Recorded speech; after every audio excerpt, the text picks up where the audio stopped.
Okay, is everybody ready?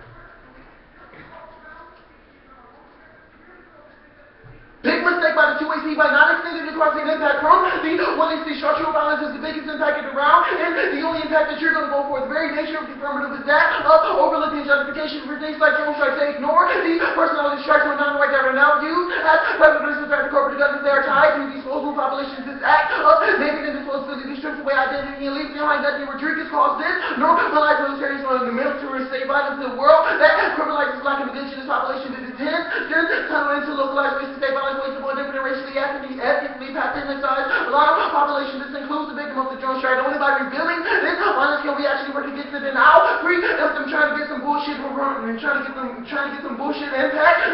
These men, their appeal to white and appeal to stability through solving their own impacts are the same justification empirically used to justify oppressive by structures. This is 004. The U.S. Sovereign Court policies that are produced white citizens because of forms violence, elections, creating stability, or the other one of the nations that preserving stability need to grow. Then, so I know legitimize the game. White supremacy to provide and increasing the indirect in the hostile world. This notion that they can solve for things like nuclear war, solve for things like massive death happening in the status quo is just a merely reification of this white supremacy that we're talking about. You need to be highly skeptical of every claim for an effect that the affirmative tries to make. I want you to look at the affirmative and look away. Roll of the ballot. Cross-applied the overview only by taking the role of the intellectuals and renouncing the mass violence hidden within the affirmative can be from the black congregate that would shatter these spheres of privilege so we can begin to show them combat the knowledge the affirmative ignores and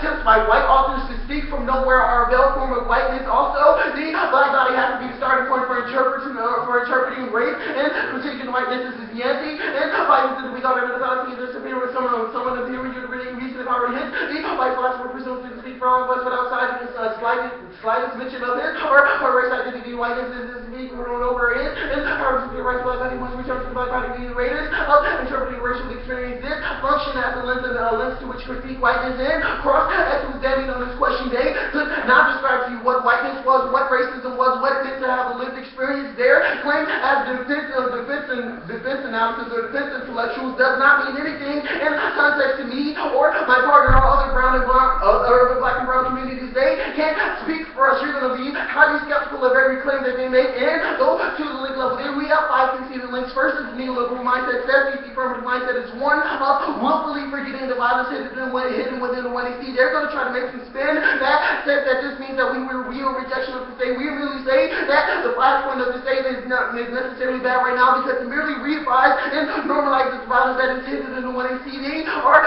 They're proving this with every single word that they say. They haven't mentioned natives at once. They haven't mentioned the extinction of the animals at once. This is the reification of this military mindset. This is the second link, the military-industrial complex that can't break free of this permanent war zone because they speak from the position of the operator. They merely just shift how the war happens. They go from the CIA to the DOD, making the war still happen, and this is the normalization of violence. They normalize violence by never challenging the justification of what makes violence happen in the first place, meaning that it will continue indefinitely. They have to, if they're going to have a starting point, they need to start from the domestic war. This is what our Rodriguez evidence indicates, that they're target killing happening in the status quo and that they're drone striking happening in the status quo domestically. If you're going to solve for what's happening internationally, you have to solve for the justifications of what makes it possible in the first place. That's our appliance to my argument in. It's the fifth one is the black disposability. Black so the affirmative are seen as the predators and we have become our receivers of the drone. That means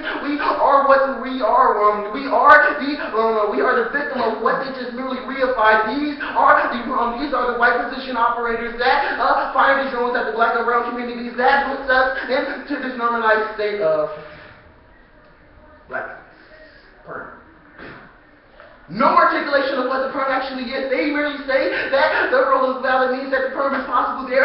Perm, and even if I'm just going to assume that the perm is to do both. The perm fails in its opportunistic nature. This attempts to engage without first challenging their own racist practices, perpetuates white on overt racism. Even if they can engage the discussion of race with the perm, they still fail to challenge their own whitenesses. There's no subject that can transcend cultural productions of ideas. This is Yancey, and I know what you would able to engage in the racism and critically conceptual level fails to challenge from whiteness and their interpersonal level there. Self-investigation of sense inside of the form of whiteness, racism, goes on examine displaying their self-consciousness regarding race on whiteness. There is no liberal transcendent subject that engages in the cultural production of ideas and activity linked to the larger material practice of productivity. Furthermore, whites perform well in academically in terms of exploring white races with their narcissism and hegemony remain in place, remain unexamined, and yet expressed in the public and private spaces, market spaces. This is a necessary vital form of inclusion. They merely state that because they are defense analysts or defense intellectuals or whatever have you, that they can just take our movement, take what me and you have, take our lived experience and say that their self-reflection makes it possible that we can do both at the same time. That is bullshit. You're going to have them to a whole threshold here. And the process of unconcealing whiteness is a necessary precondition to well-meaning liberalism. This is Yancey. And so this is what whiteness is considered the center of privilege are. Not genuine, this is the diversity of all this dynasty that we re-engage process of unconcealing whiteness revealing it. So that I must assume the structure, the precondition of critical work. Naming whiteness, we must want to make whiteness such a normative category. Therefore, it's important for whiteness at risk, otherwise whiteness can maintain its stability precisely through the regular self-congratulatory process that constructs its own self-version of diversity. And lived experience is key for them to be able to access the perm. They can see that they don't have lived experience, means the perm can't happen, ever. Yeah. Correct. 5 time.